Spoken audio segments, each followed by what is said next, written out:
Pinagtaksila ng asawa at matalik na kaibigan, itinapon na parang basura sa gitna ng ulan, habang daladala ang huling alaala ng yumaong ama. Sa mismong pamana ni Don Teodoro, tinawag akong baliw at walang silbi ni Marco. Ngunit hindi nila alam, ang basurang tinatapak-tapakan nila ay ang tunay na may-ari ng imperyong ito. Akala nyo ba ay tapos na ako?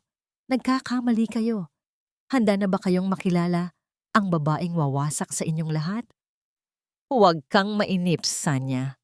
Konting tiis na lang at mapapasa akin na ang lahat ng kailangan ko. Pagkatapos niyang mapirmahan ang huling dokumento, itatapon ko na siya sa mental hospital. Sino ba namang maniniwala sa isang babaeng tulala at laging nag-iisa? Magiging malaya na tayo at ang Lumina Tech ay magiging atin na. Nakatayo ako sa likod ng mabigat na pintuan ng opisina ni Marco. Bit-bit ang isang tray ng mainit na sopas. Iyon ang paborito niyang luto. May dagdag na luya para sa kanyang madalas na migraine. Ginugol ko ang huling 1 oras sa kusina. Tinitiis ang hapdi ng hiniwang sibuyas at ang init ng kalan dahil ang tanging hangad ko lang ay mapangiti ang asawa ko. Pag-uwi niya, ang bango ng sopas na sumisingaw sa hangin ay tila isang mapait na biro sa aking mga pang-amoy. Ang bawat salitang binitawan ni Marco ay tila isang matalim na patalim na dahan-dahang hinihiwa ang aking kaluluwa. Naramdaman ko ang biglang paglamig ng aking mga kamay hanggang sa ang tray na hawak ko ay tila naging kasing bigat ng isang bundok. Hindi ko na naramdaman ang init ng mangkok na dumampi sa aking balat. Ang tanging naririnig ko na lamang ay ang mabilis at masakit na paghampas ng dugo sa aking mga sentido. Isang martilyo ng katotohanan na bumabasag sa aking pagkatao. Dahan-dahang tumagilid ang aking mga daliri at ang tray ay nawalan ng balanse. Ang porselanang mangkok ay nagkapira-piraso sa sahig at ang mainit na sabaw ay humalik sa aking paanan. Ngunit wala akong naramdamang hapdi.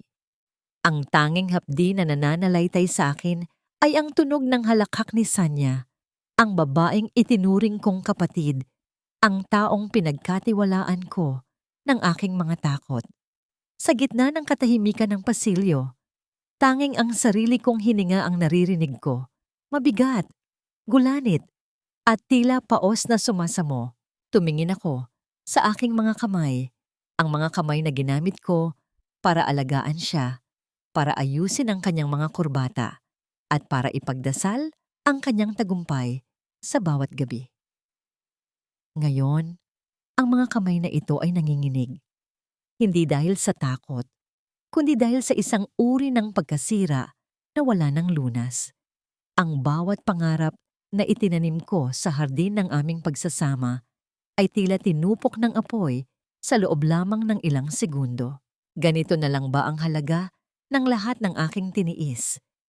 Matapos ang 5 taon ng paglimot sa sarili, matapos ang pagtalikod sa aking mga pangarap para lamang maging anino sa likod ng kanyang tagumpay, mauuwi lang ba ako sa isang malamig na sulok ng limot?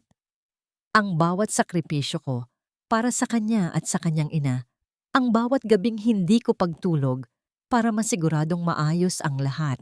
Isa lang ba itong mahabang panaginip na ang gising ay isang bangungot? Bakit sa dinami-dami ng bagyong sinuong ko para sa kanya? Bakit ako pa ang kailangang maiwan sa gitna ng ulan, habang siya ang may hawak ng payong para sa iba? Ang bawat patak ng swero sa boteng nakabitin sa gilid ng aking kama ay tila isang orasan ng aking kamatayan. Malamig ang hangin sa loob ng pampublikong ospital na ito, amoy gamot at kawalan ng pag-asa. Ngunit ang mas masakit ay ang nararamdaman kong tila may malaking butas sa aking puson, isang hungkag na espasyo kung saan dapat sana ay nananahan ng isang buhay. Nawala siya. Ang kaisa-isang dahilan kung bakit pilit ko pang kinakapitan ng isang wasak na pagsasama ay tuluyan ng binawi sa akin. Sa gitna ng aking pag-iisa, walang Marco na humahawak sa aking kamay. Walang Marco na bumubulong na magiging maayos din ang lahat. Clara, tigilan mo na ang pag-iinarte. Kasalanan mo rin naman kung bakit nawala ang bata. Napakahina mo. Pati ba naman ang pagdadalang tao ay hindi mo magawa ng maayos? Ang boses ni Doña Remedios, ang aking biyenan, ay tila isang latigo na humahampas sa aking sugatang pagkatao. Pumasok siya sa silid na may dalang mamahaling bag. Suot ang kanyang mapanghusgang tingin habang tinatakpan ng ilong ng panyo. Tila badiring-diri siya sa paligid. Mami, nawalan po ako ng anak. Ang apo niyo po. Hirap kong tugon. Ang boses ko ay halos pabulong na dahil sa panghihina. Ngunit isang malamig na tawa lamang ang isinagot niya sa akin. Isang tawang walang bahid ng awa. Apo, baka naman hindi talaga para sa amin ang batang yan. At wag mo akong tawaging Mami, Clara. Mula ngayon, isipin mo na kung saan ka pupunta dahil hindi na kita kailangan sa bahay ko. Isang baog at walang silbing asawa, nakakahiya ka sa pamilya namin. Inilapag niya ang isang pirasong papel sa aking kama, isang kasunduan sa paghihiwalay. Pirmahan mo iyan o mas malala pa ang mararanasan mo sa kamay ni Marco. Don't make this harder for yourself, Hija. You're just a burden now. Nang lumabas siya at isinara ang pinto nang walang pag-aalinlangan, naiwan akong muli sa katahimikan. Ngunit sa gitna ng aking hagulgol, narinig ko ang dahan-dahang pagbukas ng pinto. Akala ko ay bumalik siya para saktan pa ako. Ngunit ang mukha ni Mang Isko, ang matapat na driver ng aking ama, ang sumungaw. Ang kanyang mga mata ay puno ng lungkot at pag-aalala. Ma'am Clara, nandito po ako. Bulong niya habang lumalapit. Bit-bit ang isang lumang kahon ng sapatos. Narinig ko ang lahat. Hindi ko na po kayang makitang tinatapak-tapakan kayo ng mga taong yan. Ito po, iniwan ito ni Don Teodoro sa akin bago siya mawala. Sabi niya, ibigay ko lang ito sa inyo kapag wala na kayong ibang matakbuhan. Binuksan ko ang kahon gamit ang nanginginig kong mga kamay. Sa loob ay may isang lumang susi, isang passbook sa bangko na hindi ko alam na umiiral, at isang sulat na may sulat kamay ng aking ama. Ngunit ang pinakamahalaga ay ang isang maliit na ID ng kumpanya, isang lumang access card para sa mga tauhan sa maintenance ng Luminatec. Isang mapait na ngiti ang sumilay sa aking mga labi. Ang aking ama, tila alam niyang darating ang araw na ito. Hinawakan ko ng mahigpit ang susi. Sa sandaling iyon, ang Clara na sunod-sunuran at mahina ay dahan-dahang naglaho kasabay ng aking mga luha. Tumayo ako mula sa kama, kahit pa parang hinihiwa ang aking katawan sa bawat galaw. Lumapit ako sa salamin ng banyo at tiningnan ang aking sarili. Maputla, tuyot ang mga labi, at may mga matang wala ng ningning ng pag-ibig kundi apoy ng paghihiganti. Kumuha ako ng kaunting abo mula sa mga nasunog kong gamit at marahang ipinahid iyon sa aking mukha. Pinagulo ko ang aking buhok at isinuot ang lumang jacket na iniabot ni Mang Isko. Unti-unting naglaho ang dating marikit na tagapagmana. Ang naiwan ay si Ara. Payak, hindi kilala, ngunit matibay. Mang Isko, tulungan niyo akong mawala sa paningin nila. Mahina kong sambit habang tinititigan ang sarili kong refleksyon. Hayaan nating isipin ni Marco na nagpakamatay ako sa sobrang desperasyon. Hayaan nating isipin nilang nagwagi sila. Kinabukasan, tumayo ako sa tapat ng naglalakihang gintong gate ng Luminatec. Ang ulan ay malakas na bumubuhos, tila nakikiramay sa aking pagluluksa, ngunit ang aking paningin ay nanatiling nakatitig sa itaas ng gusali. Doon, sa opisina kung saan plano ni Marco ang aking pagkawasak. Hinawakan ko ang aking ID, ang aking bagong pagkakakilanlan bilang isang tagapaglinis ng kanilang mga dumi. Isang mamahaling sasakyan ang huminto sa aking harapan. Bumaba ang bintana at lumabas ang usok ng sigarilyo ni Marco. Hindi niya ako tiningnan. Tila isa lamang akong basahan sa gilid ng kalsada na humaharang sa kanyang daan. Hoy, dumaan ka sa likod. Bawal ang madumi rito. Utos ng gwardya habang itinutulak ako palayo. Ngumiti ako sa dilim, isang nangiting hindi nila makikita sa ilalim ng aking suot na sombrero. Pumasok ako sa pintuan ng mga alipin, bit-bit ang sikretong wawasak sa kanilang paraiso. Ang kinang ng marmol sa lobby ng Luminatech ay tila isang malupit na paalala ng lahat ng nawala sa akin. Dati, naglalakad ako rito nang may taas noo, suot ang aking mga mamahaling sapatos at ang respeto ng bawat taong nadadaanan ko. Ngunit ngayon, nakaluhod ako sa malamig na sahig. Hawak ang isang basahang amoy kemikal, habang pilit na binubura ang bawat bakas ng dumi na iniiwan ng mga taong hindi man lang ako tinatapon ng tingin. Ang aking mga daliri na dati ay humahawak lamang ng pinsel sa pagpinta, ngayon ay magaspang na at puno ng hapdi dahil sa matapang na sabon. Isang pamilyar na amoy ng mamahaling pabango ang biglang sumakop sa aking paligid.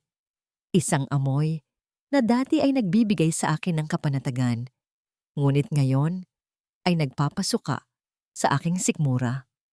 Ang tunog ng mga takong na tumatama sa sahig ay tila isang mabilis na tibok ng kaba sa aking dibdib. Huminto ang isang pares ng kulay pulang stiletos sa tapat mismo ng aking timba. Alam ko ang sapatos na yon.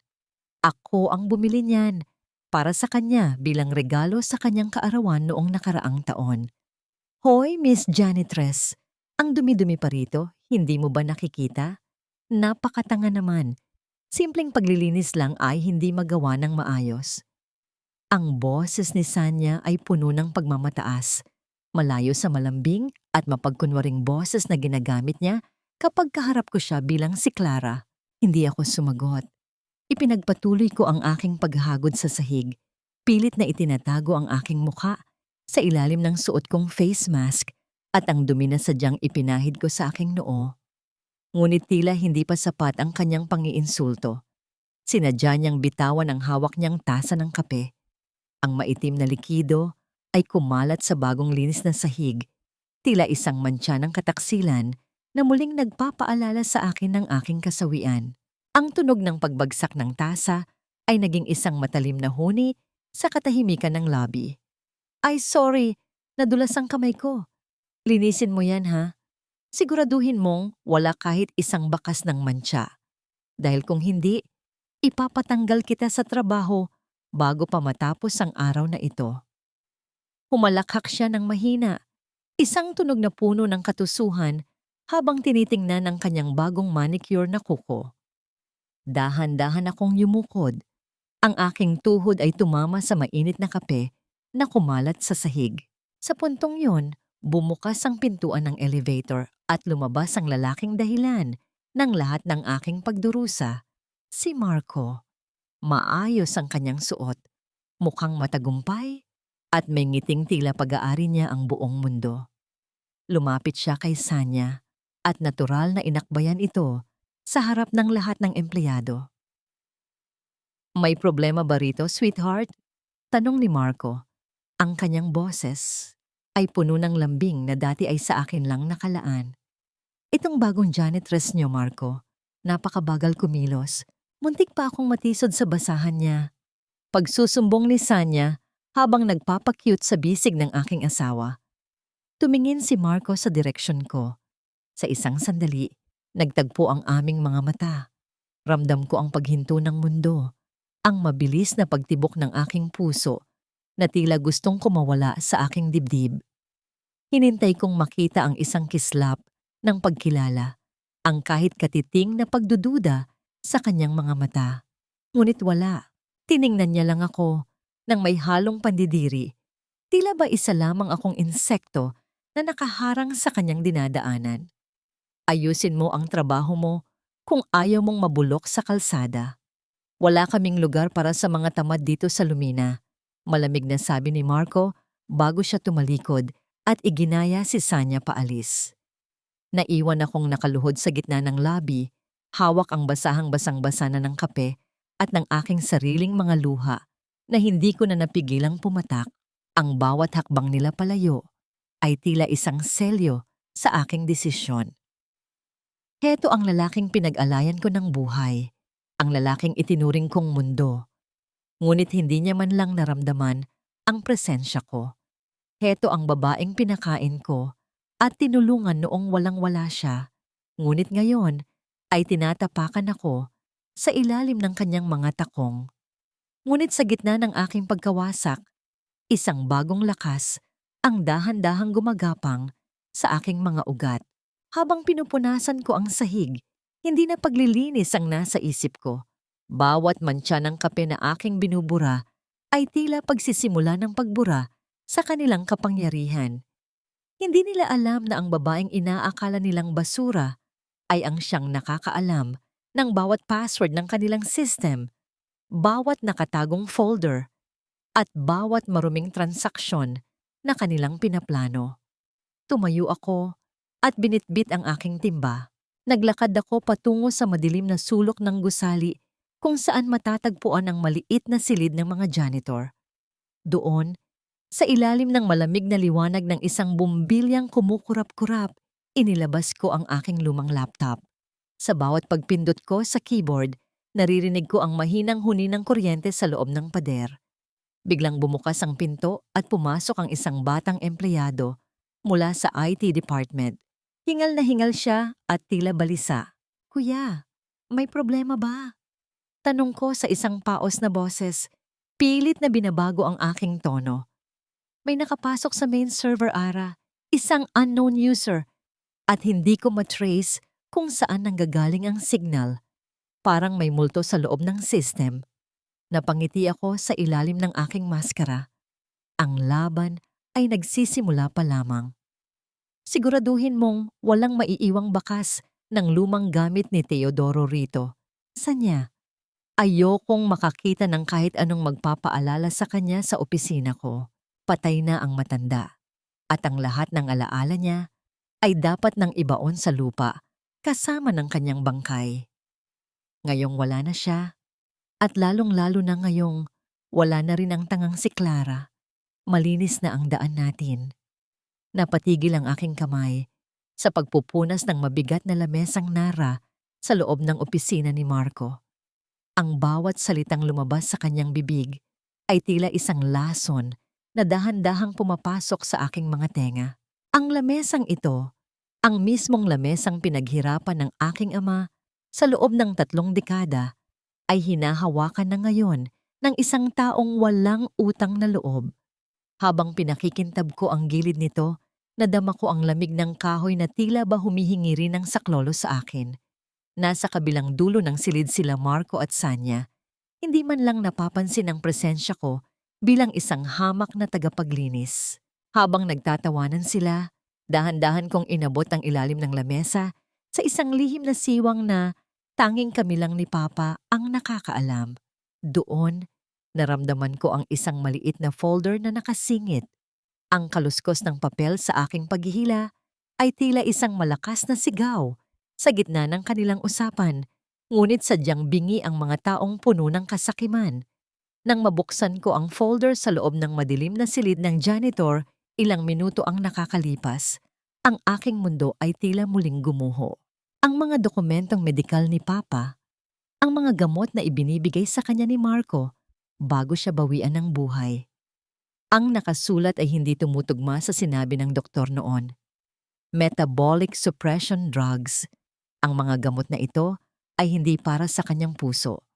Ang mga ito ay dahan-dahang nagpapahina sa kanyang katawan hanggang sa tumigil ang lahat ng kanyang organo. Nanginginig ang aking mga daliri habang binabasa ang bawat linya.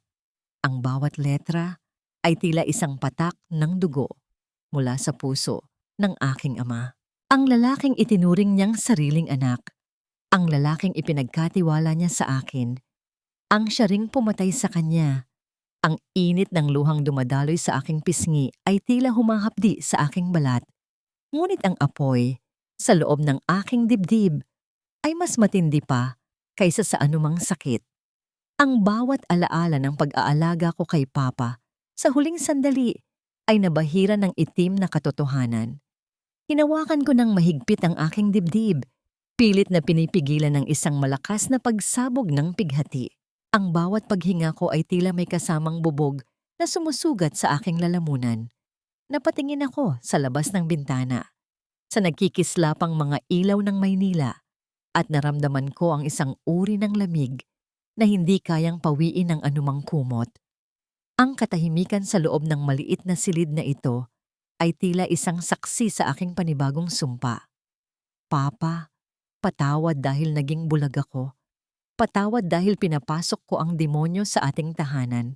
Pero pangako ko sa inyo, ang bawat gamot na ipinainom niya sa inyo, ang bawat kasinungalingang binitawan niya, ibabalik ko sa kanya ng may higit na pait. Ang katarungang ipinagkait nila sa inyo ay akin mismong kukunin gamit ang aking mga kamay na dati ay marunong lamang magmahal. Hanggang kailan mo kayang itago ang amoy ng kamatayan sa iyong mga palad, Marco? Akala mo ba ay tapos na ang kwento ng aking ama dahil lamang wala na siya? Hindi mo alam, ang bawat bulong ng nakaraan ay dahan-dahan nang nagiging isang malakas na unoosod na lalamon sa iyong buong pagkatao. Ang baho naman dito, parang amoy basura na hinaluan ng malansang isda. Ganito na ba kababa ang klaseng mga tao rito sa Lumina? Nakakasuka ang amoy ng pantry na ito, Marco. Dapat ay higpitan mo ang rules sa mga janitor na ito. Narinig ko ang boses ni Sanya mula sa labas ng maliit na silid kung saan kami nagpapahinga. Nakatayo siya sa pasilyo, payabang naiwi na wagayway ang kanyang kamay sa tapat ng kanyang ilong habang nakakapit sa braso ni Marco. Ang bawat salita niya ay tila isang malupit na pagpapasabog sa katahimikan ng aming munting kanlungan. Hindi ko magawang iangat ang aking paningin mula sa aking mga kamay na nanginginig pa rin dahil sa mga dokumentong natuklasan ko kanina. Pakiramdam ko, ako ang basurang tinutukoy niya. Isang duming pilit nilang itinatapon. Ngunit sa gitna ng aking panliliit, naramdaman ko ang isang mainit at magaspang na palad na pumatong sa aking balikat. Si Nanay Merly iyon, ang pinakamatandang janitress sa grupo. Hindi siya sumagot sa pangiinsulto ni Sanya. Sa halip, dahan-dahan niyang binuksan ang kanyang kupas na plastik na lalagyan ng pagkain at inilapit ito sa akin. Doon ay nakita ko ang isang piraso ng tuyo at kaunting kanin na hinaluan ng bagoong. Kain tayo, Ara. Pasensya ka na. Ito lang ang nakayanan ko ngayong araw. Pero masarap iyan. Luto ng bunso ko bago ako pumasok kaninang madaling araw. Bulong ni Nanay Merly sa isang malambing na tono. Ang kanyang nangiti ay tila isang kumot na bumabalot sa aking giniginaw na puso. Tumingin ako sa pagkaing iniaalok niya. Dati, ang bawat subo ko ay galing sa mga mamahaling restaurant, ngunit bawat lunok ko noon ay tila may kasamang lason dahil sa mga kasinungalingan ni Marco.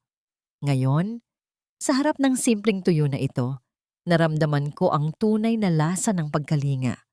Kumuha ako ng kaunting kanin gamit ang aking mga daliri at isinubo ito. Ang alat ng tuyo ay humalo sa alat ng aking mga luhang, dahan-dahang pumatak sa aking pisngi. Ang bawat nguya ko ay tila isang panalangin ng pasasalamat sa mga taong hindi man lang ako kilala, ngunit handang magbukas ng kanilang palad para sa akin. Salamat po, Nanay. Tanging naisagot ko habang pinipigilan ang aking hikbi. Ang init ng kanin sa aking sikmura ay tila nagbibigay ng bagong lakas sa aking nanghihinang katawan. Habang kumakain kami sa katahimikan, narinig ko ang mahinang bulungan ng iba pa naming kasamahan. Nagbabahagi sila ng kani-kanilang mga kwento tungkol sa mga anak na nag-aaral, sa mga utang na pilit binabayaran, at sa mga pangarap na kahit malayo ay pilit nilang inaabot. Sa mga sandaling ito, nakita ko ang kagandahan ng mga pusong hindi nabahiran ng pilak at ginto. Nagtatrabaho sila sa ilalim ng init at pagod, tinatratong parang hangin ng mga taong nasa itaas. Ngunit sa loob ng silid na ito, sila ay mga hari at reyna ng sarili nilang dignidad. Ang kanilang katatagan ay tila isang malakas na hudyat sa akin na hindi pa tapos ang aking laban. Kung sila ay nakakaya nilang bumangon araw-araw sa kabila ng hirap, bakit ako susuko? Huwag kang mag-alala, Ara. Sabi ni Mang Isko, nakakarating lang. Ang kanyang boses ay puno ng katiyakan. May narinig ako sa basement kanina. May gagawing sikretong meeting si Marco mamayang gabi kasama ang mga foreign investors. Sabi nila, doon na niya pipirmahan ang paglilipat ng lahat ng asset ng kumpanya sa bago niyang shell company. Nanigas ako sa aking kinauupuan. Ang bawat tibok ng aking puso ay tila naging isang tambol na nagpapahiwatig ng papalapit na digmaan. Ang pagkakataong hinihintay ko ay dahan-dahan nang lumalapit. Tiningnan ko ang aking mga kasamahan, ang aking mga bagong kaibigan sa dilim. Sila ang naging saksi sa aking pagkadapa at sila rin ang magiging sandigan ko sa aking muling pagtayo.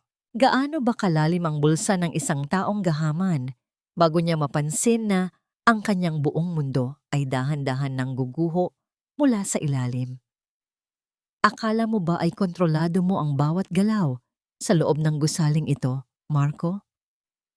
Hindi mo alam, ang bawat sulok na nililinis namin, ang bawat basurang itinatapon namin, ay may mga mata at tiling nagbabantay sa bawat hakbang mo. Sino nga ba ang mas mayaman? Ang taong may milyon-milyon sa bangko, pero walang sino mang tunay na nagmamahal?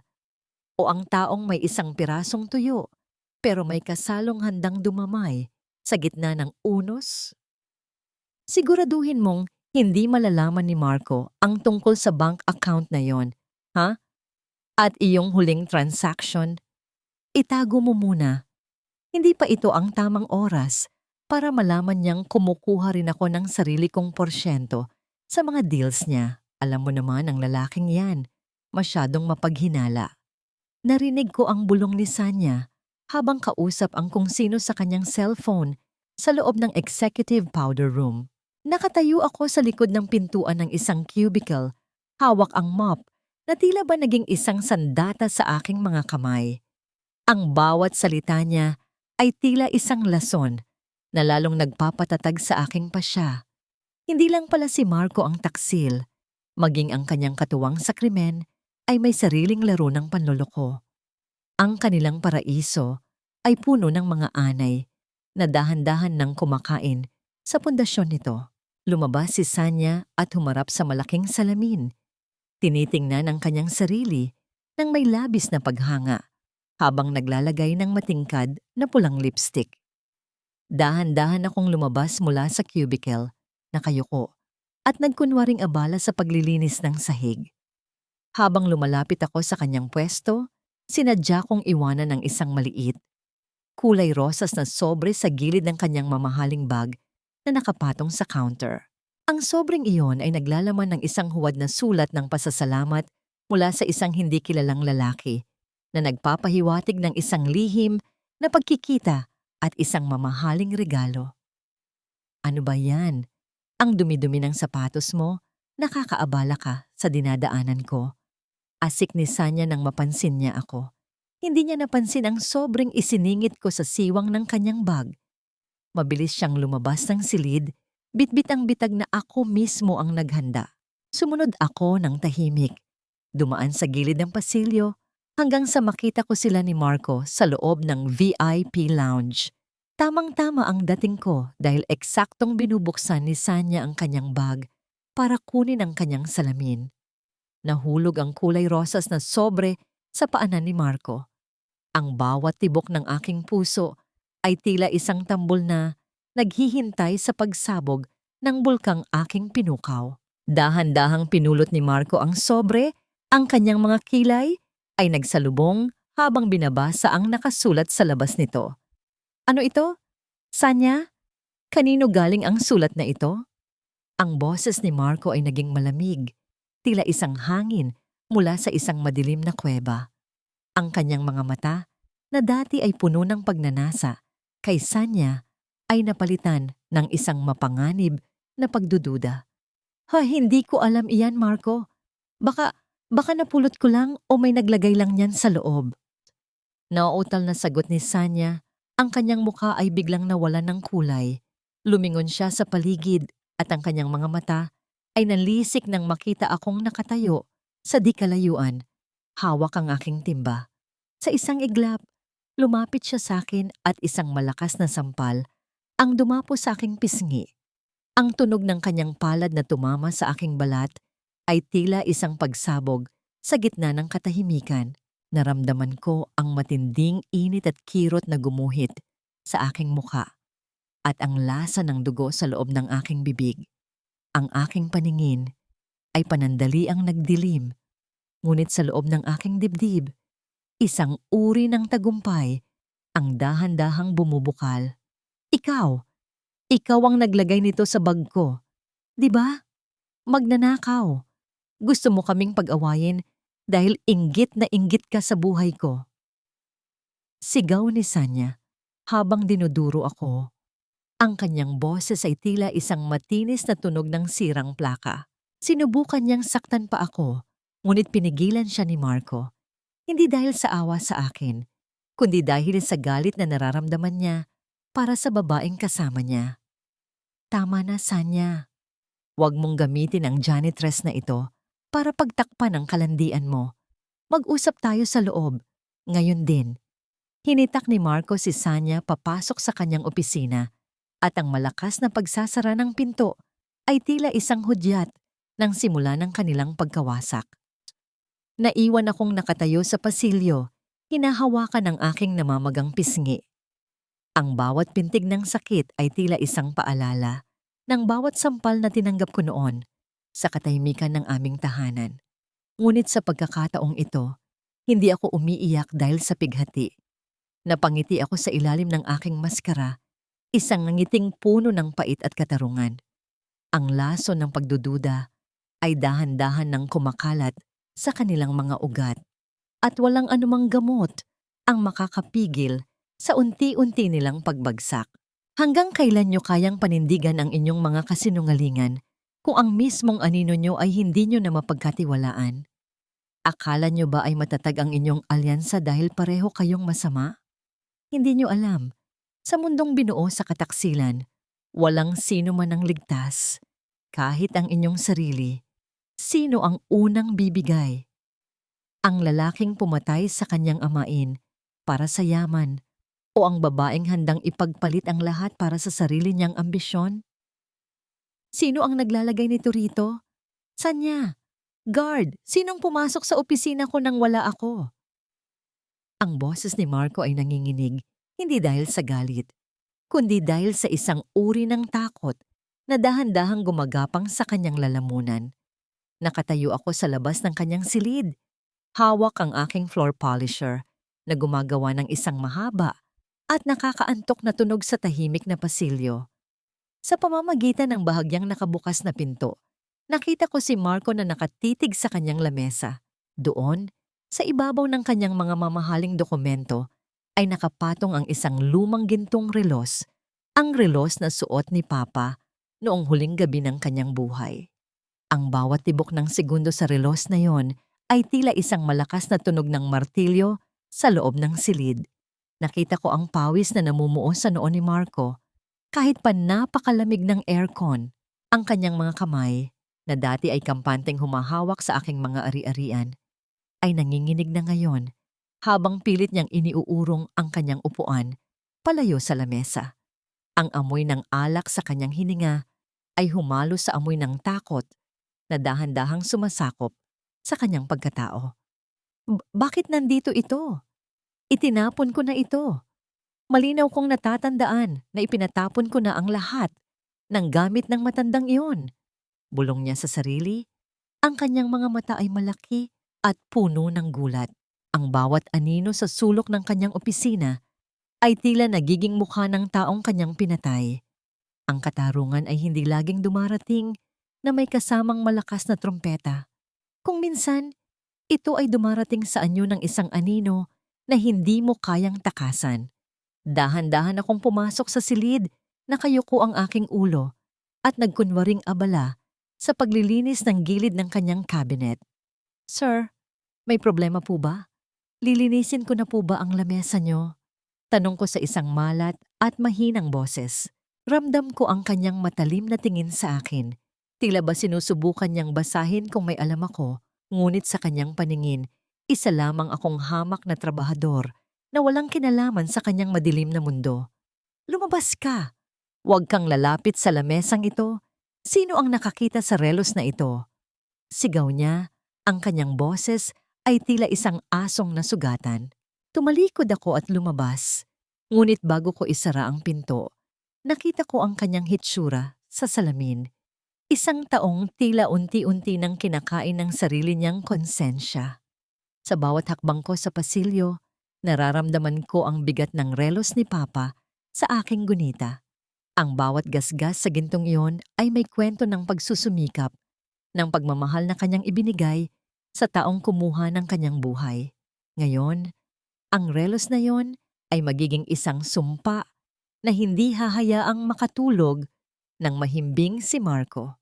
Ang bawat minutong lilipas ay magpapaalala sa kanya na ang bawat segundo ng kanyang kasalukuyan ay ninakaw niya lamang mula sa amin. Napatingin ako sa aking cellphone nang mag-vibrate ito sa loob ng aking bulsa.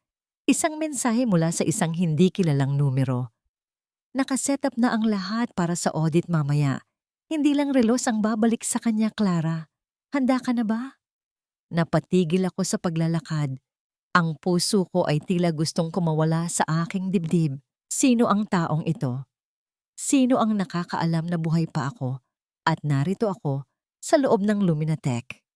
Ang pakiramdam na may nagmamasid sa akin ay hindi nagbigay ng takot, kundi ng isang kakaibang pag-asa. Hindi ako nag-iisa sa digmaang ito. May isang anino sa loob ng kumpanya na matagal na palang naghihintay ng aking pagbabalik. Tumingin ako sa malawak na bintana ng gusali. Ang ulan ay dahan-dahang pumapatak sa salamin, tila mga luha ng langit na naglilinis sa mga dumi ng mundong ito. Sa ilalim ng bawat kislap ng kidlat, nakita ko ang aking sariling refleksyon. Hindi na ako ang Clara na umiiyak sa gilid ng kama. Ako na ang aninong maglulubog sa kanila, sa dilim ng kanilang sariling mga krimen. Hanggang kailan mo kayang labanan ng isang multong hindi mo nakikita, Marco? Akala mo ba ay tapos na ang lahat dahil nakuha mo ang titulo at ang yaman? Hindi mo alam, ang bawat sulok ng gusaling ito ay humihinga ng alaala ni Papa, at ang bawat bulong ng hangin ay sumisigaw ng aking pangalan. Sino nga ba ang mas dapat katakutan? Ang taong lantaran mong kaaway o ang aninong dahan-dahang humihila sa iyo pababa habang ikaw ay natutulog? Ngayong gabi, buburahin ko na ang huling bakas ni Teodoro sa kumpanyang ito. Wala nang makakapigil sa akin. Pagsikat ng araw bukas, ang Luminatech ay isa na lamang magandang alaala at ang lahat ng yaman nito ay nasa ilalim na ng pangalan ko. Narinig ko ang malamig na tinig ni Marco mula sa speaker ng aking headset habang nakatago ako sa loob ng madilim at napakalamig na server room. Ang bawat salita niya ay tila isang malupit na hatol ng kamatayan para sa kumpanyang itinayo ng aking ama ng may dugo at pawis. Habang nagsasalita siya sa kabilang linya ng telepono, naramdaman ko ang panginginig ng aking mga daliri. Hindi dahil sa takot, kundi dahil sa lamig ng aircon na humahagupit sa aking manipis na uniforme ng janitress. Nakaluhod ako sa sahig. Ang aking mga tuhod ay sumasakit dahil sa matigas na semento. Sa aking harapan, ang naglalakihang mga server ay naglalabas ng isang mahaba at nakakaantok na huni ng kuryente, tila mga dambuhalang nagbabantay sa mga sikretong pilit kong kinukuha. Hawak ko ang lumang flash drive na galing sa kahon ni Papa, ang tanging susi para pasukin ang pinakamalalim na bahagi ng kanilang system. Ang liwanag mula sa screen ng aking laptop ay nagbibigay ng isang maputlang asul na kulay sa aking mukha, na tila ba isa na rin akong multo sa loob ng sarili kong tahanan. Isang matalim na sakit ang gumuhit sa aking palad nang pilit kong isinasaksak ang drive sa main port. Ang mga sugat at kalyo na nakuha ko sa paglilinis ng mga banyo nitong mga nakaraang linggo ay tila nagre-rebelde sa bawat galaw ko. Naalala ko Nung bata pa ako, habang itinuturo ni Papa ang paggawa ng codes sa mismong silid na ito, sabi niya, ang teknolohiya ay parang puso. Dapat itong protektahan dahil kapag ito ay nadumihan, ang buong katawan ay mamamatay. Ngayon, ang pusong yun ay tinitistis ng taong pinagkatiwalaan ko ng aking buong buhay. Sa bawat porsyentong lumalabas sa screen habang dinadownload ko ang mga ebidensya ng kanilang iligal na transaksyon, naramdaman ko ang mabilis na pagtibok ng aking puso.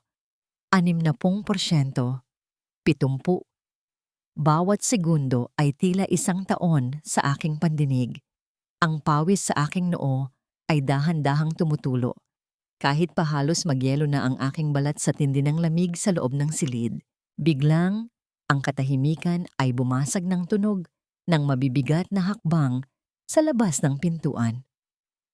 Ang tunog ng mga sapatos na tumatama sa sahig ay tila isang babala ng papalapit na panganib. Napatigil ang aking hininga. Ang bawat kalamnan sa aking katawan ay nanigas nang marinig ko ang pag-ikot ng trangka ng pinto. May gustong pumasok. May nakakaalam na narito ako. Sino ang nandyan? Alam kong may tao sa loob. Buksan mo ang pinto bago ko pa ito ipasira. Ang boses ng head security ay tila isang kulog sa gitna ng aking katahimikan. Napatingin ako sa screen, 70%, 10% na lamang at makukuha ko na ang lahat ng kailangan ko para pabagsakin sila. Ngunit ang kamay ko ay nanginginig sa takot na baka sa huling sandaling ito, ang lahat ng aking sakripisyo ay mapunta sa wala. Ang bawat pagod ko sa pagiging isang alipin, ang bawat sampal na tinanggap ko, at ang bawat luhang ibinuhos ko sa dilim, lahat ba ito ay mauuwi lang? Uwi lang sa muling pagkatalo? Sa dinami-dami ng mga pintong isinarado ko para protektahan ang aking sarili. Bakit ngayon pa ako kailangang makulong sa silid na ito habang ang hustisya ay abot kamay ko na? Dahan-dahang bumukas ang pinto at isang anino ang dahan-dahang sumungaw mula sa maliwanag na pasilyo. Ang liwanag ay tila bumulag sa aking mga mata. Ngunit bago ko pa maisara ang aking laptop, isang kamay ang humawak sa aking balikat. Hindi ito ang kamay ng isang gwardya. Ito ay isang kamay na pamilyar, ngunit hindi ko inaasahan. Clara, tumigil ka na. Hayaan mo na akong tumapos nito para sa'yo. Attorney Vega? Bulong ko, habang ang aking hininga ay dahan-dahang kumakalma. Sa aking harapan, nakatayo ang abogado ng aking ama. Ang mga mata ay puno ng lungkot, ngunit may bakas ng matinding determinasyon. Sa kanyang mga kamay, ang isang hard drive na naglalaman ng kabuuan ng mga transaksyon na ilang buwan na naming pinag-uusapan ng palihim. Patawad kung ngayon lang ako kumilos, Clara, sabi niya. Ang kanyang tinig ay tila isang balong ng katotohanan. Kailangan kong manahimik at magkunwaring kampi kay Marco upang hindi niya ako maunahan. Kailangan kong tipunin ang bawat miyembro ng board na naniniwala pa sa integridad ng iyong ama. Handa na ang lahat. Ngunit hindi sa gabi ring ito. Sa bukas na gabi, sa harap ng lahat ng bisita at investors, ibabalik natin ang nararapat sa iyo. Sa loob ng ilang araw, ang madilim at maalikabok na silid ng mga janitor ay naging pugad ng aming pag-asa, habang ang buong kumpanya ay abala sa paghahanda para sa ika-20 anibersaryo. Kami naman ni Attorney Vega at Mang Isko ay abala sa pagbuo ng isang bagong yugto. Ang mga gabing pagod at hapdi ay dahan-dahang napalitan ng tahimik na pag-aayos. Ibinigay sa akin ni Mang Isko ang isang mahabang kahon. Sa loob nito, ang damit na dati ay isinusuot ko noong mga panahong kasama ko pa si Papa. Nang dumating ang gabi ng anibersaryo, ang labi ng Luminatek ay puno ng mga naggagandahang bulaklak, mamahaling pagkain, at ang matatamis na ngiti ng mga bisitang walang kaalam-alam sa kasamaang nagaganap. Ang amoy ng mamahaling alak at mga pabango ay pumupuno sa buong bulwagan, isang nakakasulang paraiso ng kasinungalingan. Nakatayo ako sa isang gilid, Suot pa rin ang aking lumang uniforme ng janitress habang tahimik na pinagmamasdan ang entablado. Sa gitna nito, nakatayo si Marco at Sanya. Ang kanilang mga mukha ay tila nakaukit ng tagumpay. Si Marco ay may hawak na baso ng champagne na nagniningning sa ilalim ng mga chandelier. Habang ang bawat isa ay nagtatawanan, itinaas ni Marco ang kanyang baso at humingi ng katahimikan mula sa mga tao. Ang bawat salita niya ay tila isang kutsilyong humahampas sa akin. Ngayong gabi ay hindi lamang isang pagdiriwang ng tagumpay ng Luminatech. Ito rin ang gabi ng aking pagpapaalam sa alaala ng aking namayapang asawa, si Clara. Alam ng lahat na sa loob ng maraming taon, labis siyang nahirapan sa kanyang kalusugan hanggang sa kinuha na siya ng kapayapaan. Ngunit alam ko na masaya siya ngayon at nais niyang ipagpatuloy ko ang lahat ng kanyang pangarap para sa kumpanyang ito sa pamamagitan ng aking pamamahala. Nagpalakpakan ang mga tao. Ang ilan ay nagpunas pa ng kanilang mga mata, nadadala sa mapagkunwaring lungkot ng aking asawa. Sa gilid ng entablado, nakita ko si Sanya na ngumingiti, isang ngangiti na puno ng panunuya. Sa mga sandaling iyon, tiningnan ko ang aking mga kamay. Ang mga kamay na may bakas ng langis, ng matapang na sabon, at ng mga sugat mula sa paglilinis. Ngunit hindi ko ito ikinahiya. Ang mga ito ang nagpatunay na ako ay nabuhay, na ako ay lumaban, at ngayon, ako ay handa nang muling sumibol. Dahan-dahan akong tumalikod mula sa bulwagan at naglakad patungo sa dressing room kung saan naghihintay ang aking mga kasamahan. Nang tanggalin ko ang suot kong uniforme at suotin ang pulang seda ng aking damit, naramdaman ko ang pagbalik ng aking sarili. Hindi ako bumabalik bilang isang asawang nangungulila, kundi bilang ang anak na magpapatuloy sa laban ng kanyang ama. Sa kabilang pinto, narinig ko ang anunsyo ni Marco na may kasamang matamis na pagtawa. Ito ang simula ng bagong yugto ng Luminatech. Ang yugto kung saan wala nang hadlang sa ating kinabukasan. Hinawakan ni Attorney Vega ang pinto ng entablado at tumingin sa akin. Ang kanyang mga mata ay nagtatanong. Inayos ko ang aking buhok, itinaas ang aking ulo at lumabas. Kasabay ng pagtapak ko sa liwanag ng entablado, naramdaman ko ang paghinto ng musika at ang dahan-dahang paglaho ng mga bulong-bulungan sa paligid. Ang mga mukha ng mga bisita ay unti-unting napalitan ng gulat. Ang baso ng alak sa kamay ni Marco ay dahan-dahang bumagsak at humalik sa sahig. Ang tunog ng malakristal na pagkakabasag nito ay tila isang huling hininga ng kanyang kasinungalingan. Ang katahimikan sa loob ng ballroom ay tila isang mabigat na kumot na bumalot sa lahat. Ang bawat mata ay nakatitig sa akin, hindi na sa maruming janitress na si Ara na may uling sa mukha at amoy ng matapang na sabon, kundi sa isang babaeng naglalakad ng may dangal sa gitna ng liwanag. Ang pulang seda ng aking gown ay dahan-dahang humahalik sa makintab na sahig. Ang bawat kislap ng mga brilyante sa aking leeg ay tila mga bituing nagbabalita ng pagtatapos ng isang mahabang gabi. Ang baso ng champagne na nahulog mula sa kamay ni Marco ay nagkapira-piraso sa sahig, isang matalim na tunog na bumasag sa pagkakaantala ng hininga ng lahat. Ang kanyang mukha na kanina lang ay puno ng kumpiyansa ay naging kasing puti na ngayon ng papel. Ang kanyang mga labi ay nangangatog, pilit na bumubuo ng mga salitang hindi lumalabas sa kanyang lalamunan. Clara, impossible. Patay ka na. Nasa mental hospital ka dapat. Ang boses ni Marco ay halos pabulong, puno ng takot, na tila nakakita siya ng isang multong bumangon mula sa hukay. Ngumiti ako ng bahagya, isang ngiting hindi umabot sa aking mga mata. Akala mo ba ay ganoon kadaling ibaon ang katotohanan, Marco? Akala mo ba ay sapat na ang mga lason at kasinungalingan mo para burahin ang pangalan ko sa kumpanyang ito? Huminto ako sa tapat mismo ng entablado. Tinitingnan siya ng diretso sa kanyang mga mata na dati ay tinitingnan ko ng may pagmamahal. Ngunit ngayon ay wala na, kundi pandidiri. Impostora! Marco, huwag kang maniwala sa kanya. Isang baliw ang babaeng yan na nagpapanggap lang. Sigaw ni Sanya habang sumusugod palapit sa akin. Ang kanyang muka ay puno ng galit at inggit. Ang kanyang mamahaling make-up ay tila natutunaw sa tindi ng kanyang nerbiyos.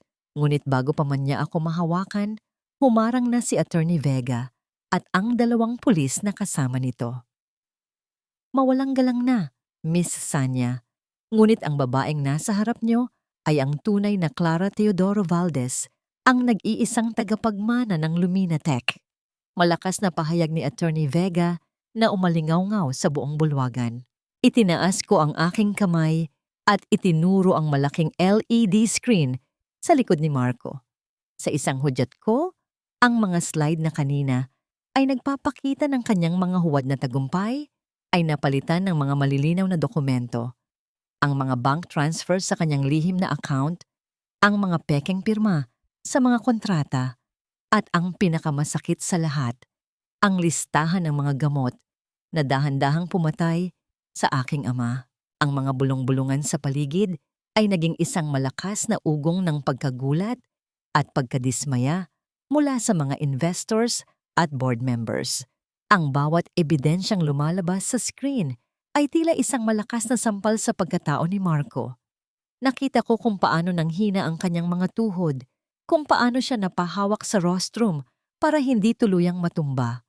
Ito ang mukha ng taong pinagkatiwalaan niyo. Sabi ko sa lahat, ang aking boses ay matatag at puno ng awtoridad. Ang taong nagnakaw hindi lang ng pera, kundi ng buhay ng taong nagturing sa kanya bilang anak. Ngunit tapos na ang panunungkulan mo, Marco. Mula sa sandaling ito, tinatanggalan ka na ng board ng lahat ng kapangyarihan sa kumpanyang ito. Tiningnan ko ang aking mga kamay. May mga bahid pa rin ito ng kalyo mula sa paghawak ng mop at basahan. Ang mga kuko ko ay hindi na kasing linis ng dati dahil sa hirap na dinanas ko bilang ara. Pero sa mga sandaling ito, mas ramdam ko ang aking yaman at ganda kaysa noong wala pa akong alam sa lupit ng mundo. Ang bawat hapdi na tiniis ko ay naging pundasyon ng aking muling pagtayo. Marco, Sanya, welcome to your own reckoning. Bulong ko sa kanila habang papalapit ang mga pulis para pusasan ang aking asawa. Ang tunog ng mga posas na naglalapat ay tila isang matamis na musika sa aking pandinig. Ang himig ng katarungang matagal kong hinintay. Clara, maawa ka. Hindi ko ginusto ito. Pinilit lang ako ni Marco. Siya ang utak ng lahat. Siya ang pumatay sa tatay mo. Wala akong kinalaman doon. Ang boses ni Sanya ay pumapalahaw sa buong ballroom. Isang matinis na tunog ng desperasyon na tila isang hayop na nakulong sa bitag. Nakaluhod siya sa sahig. Ang kanyang mamahaling gown ay nakasabit sa kanyang mga balikat habang pilit siyang kumakapit sa aking binti. Ang bawat luhang dumadaloy sa kanyang mukha ay nagbubura sa kanyang makapal na makeup. Inilalabas ang tunay na mukha ng isang taksil na natatakot sa sariling anino. Tiningnan ko siya mula sa aking kinatatayuan. Mataas, matatag, at hindi natitinag. Ang pakiramdam ng kanyang mga kamay sa aking damit ay tila isang maruming mantsa na kailangan kong ipagpag. Hinila ko ang aking laylayan nang may dahan-dahan ngunit mariing puwersa sapat na upang mawalan siya ng balanse at muling mapasubsob sa sahig. Ang tunog ng kanyang pagtama sa matigas na marmol ay tila isang huling hantungan ng aming pagkakaibigan. Ang bawat patak ng luha mo, Sanya, ay walang halaga kumpara sa bawat patak ng lason na ipinatikim niyo kay Papa. Malamig kong tugon. Ang aking boses ay hindi sumisigaw, ngunit ang bawat salita ay may bigat ng isang hatol. Huwag mong gamitin ang salitang maawa sa harap ko. Noong nagmamakaawa ako sa ospital para sa anak ko, nasaan ang awa mo? Nung pinagtatawanan niyo ako habang nakaluhod ako sa harap niyo bilang isang janitress Nasaan ang awa niyo? Sa kabilang panig, si Marco ay nakaposas na. Ang kanyang mga braso ay hinihila ng dalawang malalaking pulis. Ang kanyang ulo ay nakayuko, hindi dahil sa pagsisisi, kundi dahil sa kahihiyan. Ngunit ang mas masakit na bahagi ng eksenang ito ay ang pagpasok ni Doña Remedios mula sa likuran. Ang kanyang mukha ay puno ng panginginig habang nakikita ang kanyang anak na dinadala palayo. Clara, anong ginagawa mo sa anak ko? Pakawalan mo siya. Wala kang utang na loob. Kami ang nag-alaga sa'yo nang mamatay ang ama mo. Sigaw ni Doña Remedios habang sumusugod sa akin. Ang kanyang mga brilyanteng alahas ay kumikinang sa ilalim ng ilaw. Mga alahas na binili gamit ang pera ng aking pamilya. Utang na loob? Bahagya akong natawa. Isang tunog na puno ng pait. Ang tanging utang na meron ako ay ang katarungan para sa aking ama at sa aking anak na nawala dahil sa inyo. At ngayong gabi, ang utang na iyon ay bayad na. Guard, ilabas nyo ang matandang ito at siguraduhin nyo na bago matapos ang gabi, ang lahat ng gamit nila ay nailabas na sa mansyon. Wala na kayong bahay na babalikan dahil ang mansyong yon ay nakapangalan sa akin at sa alaala ni Don Teodoro. Ang bawat hakbang nila palabas ng ballroom, ang bawat tunog ng kanilang mga sapatos na papalayo, ay tila isang dahan-dahang pagkabura ng madilim na bahagi ng aking buhay. Ang amoy ng takot at pagkatalo na iniwan nila ay dahan-dahang napalitan ng sariwang hangin na nagmumula sa mga nakabukas na bintana. Ang ulan sa labas ay huminto na at ang kabilugan ng buwan ay nagsimulang sumilip sa mga ulap. Tumingin ako sa aking mga palad. Ang mga kalyo ay naroon pa rin. Ang mga sugat mula sa matapang na kemikal ng sabon ay hindi pa ganap na naghihilom. Hinawakan ko ang aking dibdib at naramdaman ang malakas at payapang tibok ng aking puso. Sa unang pagkakataon sa loob ng mahabang panahon, naramdaman ko ang tunay na kalayaan. Ang katarungan ay hindi lamang tungkol sa pagpapakulong sa mga may sala. Ito ay tungkol sa pagbawi sa iyong sarili mula sa mga taong nagnakaw ng iyong kaluluwa. Ma'am Clara, bulong ni Mang Isko habang lumalapit sa akin. Ang kanyang mga mata ay nagniningning sa tuwa. Tapos na po ang unos. Nakangiti na po si Don Teodoro mula sa itaas. Tumango ako ng dahan-dahan. Ang bawat alaala ng pagiging ara, ang pagluha sa dilim, ang pagkain ng tuyo, ang pagtitiis sa bawat sampal, ay naging mga medalya ng aking katapangan. Hindi na ako muling titingin sa ibaba. Hindi na ako muling papayag na ang aking halaga ay itakda ng ibang tao. Ngunit habang tinitingnan ko ang bakanteng upuan sa gitna ng entablado, isang tanong ang nanatili sa aking isipan. Ngayong wala na ang mga kaaway, ngayong nakuha ko na ang lahat ng yaman at kapangyarihan, sino na nga ba ang tunay na Clara? At paano ko bubuuin ang isang bukas na wala ng bakas ng pait ng kahapon? Ang gabi ng paghuhukom ay natapos na, ngunit ang mahabang landas ng paghilom ay nagsisimula pa lamang. Dahan-dahang sumilip ang unang sinag ng araw sa pagitan ng mga naglalakihang gusali ng Makati, tumatama sa salamin ng aking malawak na opisina sa pinakatuktok ng Luminatec. Ang silid na ito, na dati ay puno ng amoy ng sigarilyo at madilim na balak ni Marco, ngayon ay amoy sariwang lavender at bagong timplang kape. Wala na ang mabigat na pakiramdam ng panunupil. Sa bawat paghinga ko, nararamdaman ko ang kalawakan ng hanging malaya mula sa bawat kasinungalingan. Umupo ako sa swivel chair ni Papa. Hinahaplos ang makinis na leather nito. Tumingin ako sa aking mga kamay. May mga bakas pa rin ng hirap. May mga kalyong hindi agad mabubura ng mamahaling lotion. Ngunit hindi ko na ito ikinahiya. Ang bawat magaspang na bahagi ng aking balat ay isang mapa ng aking paglalakbay mula sa pagiging biktima patungo sa pagiging isang mandirigma. Hindi ko na kailangan ng isang prinsipe para iligtas ako mula sa tore. Ako mismo ang bumura sa bawat pader ng aking kulungan. Isang mahinang tunog ng pagbukas ng pinto ang pumutol sa aking malalim na pag-iisip. Pumasok si Nanay Merly, suot ang kanyang bagong uniforme bilang head supervisor ng maintenance department. Wala na ang kanyang lumang plastic na lalagyan ng pagkain. Ngayon, may dala siyang isang maliit na pot ng puting orchids. Ang kanyang mga mata ay nagniningning sa tuwa, hindi dahil sa posisyon, kundi dahil sa dignidad na ibinalik ko sa kanya at sa lahat ng aming mga kasamahan. Ma'am Clara, para po sa inyo. Salamat po sa lahat ng tulong niyo sa pag-aaral ng bunso ko. Bulong niya, ang boses ay puno ng katapatan. Hindi lang po kumpanya ang nailigtas niyo, kundi pati ang mga pangarap naming maliliit na tao. Tumayo ako at niyakap siya ng mahigpit. Nanay, wala kayong dapat ipagpasalamat. Kayo ang nagpaalala sa akin kung paano maging tao sa panahong nakakalimutan ko na ang sarili ko. Kayo ang nagpakain sa akin noong gutom ang kaluluwa ko.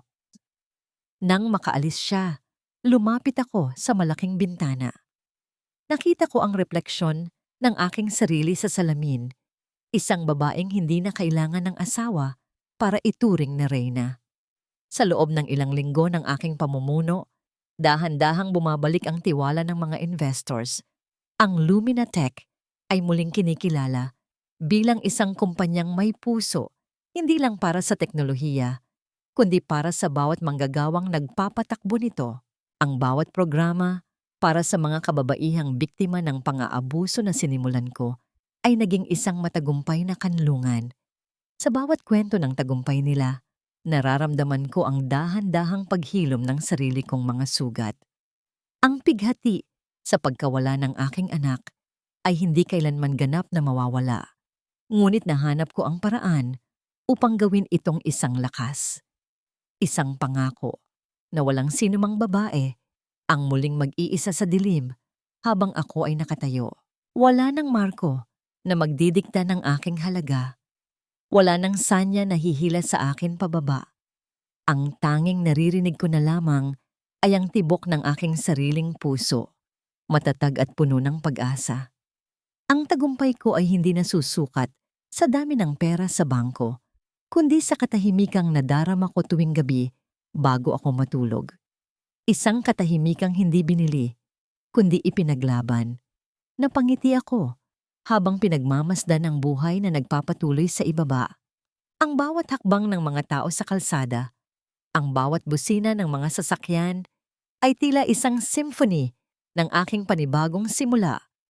Ang kahapon ay isang mahabang gabi ng unos, ngunit heto na ang umaga, maliwanag, sariwa, at punong-puno ng posibilidad.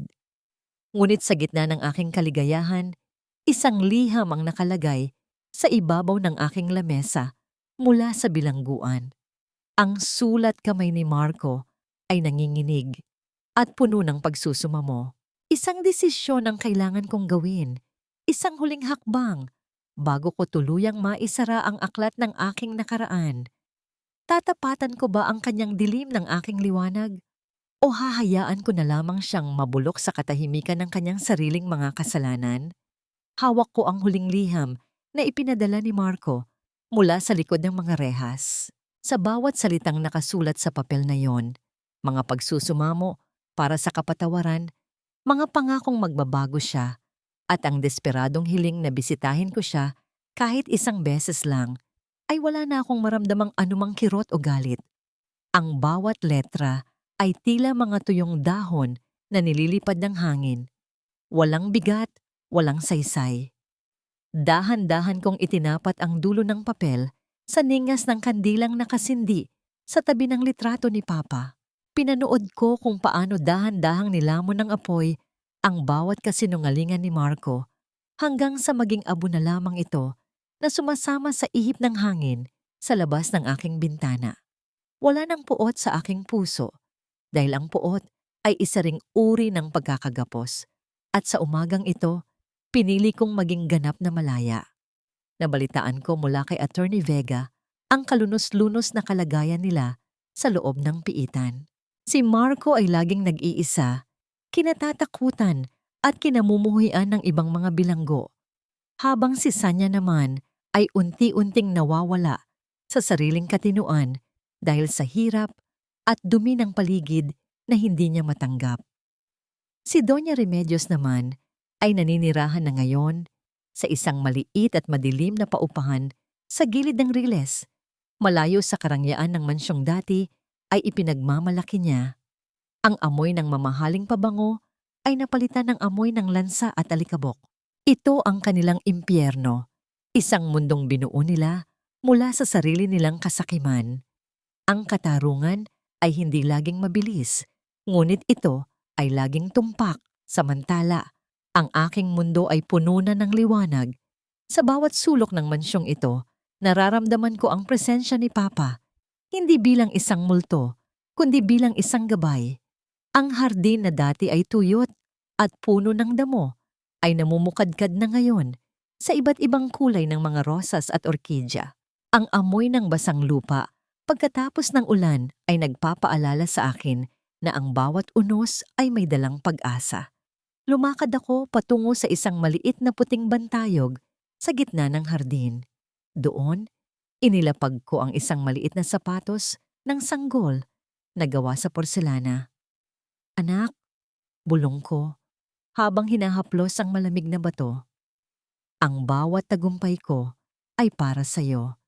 Ang bawat babaeng natutulungan ko sa foundation ay ang paraan ko ng pagpapadama ng pagmamahal na hindi ko naibigay sa iyo. Hindi ka nawala ng walang saysay. Ikaw ang naging mitya ng aking muling pagsilang. Naririnig ko ang tawanan ng mga bata mula sa silid-aklatan ng mansyon, mga anak ng aking mga empleyado na ngayon ay may libreng edukasyon sa ilalim ng aking pamamahala. Ang bawat tunog ng kanilang saya ay tila isang himig ng paghilom sa aking mga lumang sugat. Hindi na ako ang Clara na nagtatago sa anino ng kanyang asawa. Hindi na rin ako ang Ara na lumuluha. Habang naglilinis ng sahig, ako si Clara Teodoro, ang babaeng dumaan sa apoy at lumabas na nagniningning na parang ginto.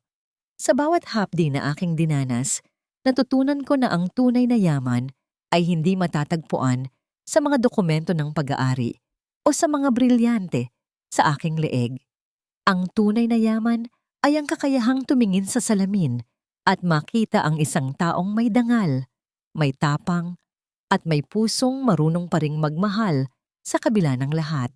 Ang aking muling pagkabuhay ay hindi lamang tungkol sa pagbawi ng kumpanya, kundi tungkol sa pagbawi ng aking karapatang maging masaya sa sarili kong mga tuntunin. Tumingin ako sa langit, sa malawak na asul na abot-tanaw kung saan ang araw ay buong ningning na nakangiti. Wala ng ulap, wala ng banta ng bagyo. Sa bawat paghinga ko, nararamdaman ko ang kapayapaang matagal kong hinangad. Ang kwento ng aking pighati ay tapos na, at ang bawat pahina ng aking hinaharap ay ako na mismo ang susulat. Sa wakas, pagkatapos ng mahabang gabi ng pagtitiis, ang reyna ay nakaupo na sa kanyang tunay na trono, ang trono ng kanyang sariling kalayaan.